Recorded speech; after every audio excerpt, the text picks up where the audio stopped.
So Tenzin, what is this information booth about? What do you do here? Actually, this is the new kind of social service that us doing.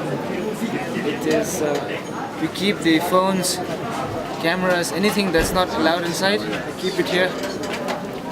So I guess that's one kind of social service. Okay. And do people appreciate it? Do many people come here? Yes, they're not allowed, so they'll have to go back and keep it. So we save a lot of time. Yes. Okay. And you also spread the word about Lao, right? Yes, we try to distribute the pamphlets, the magazines, provide information. Okay.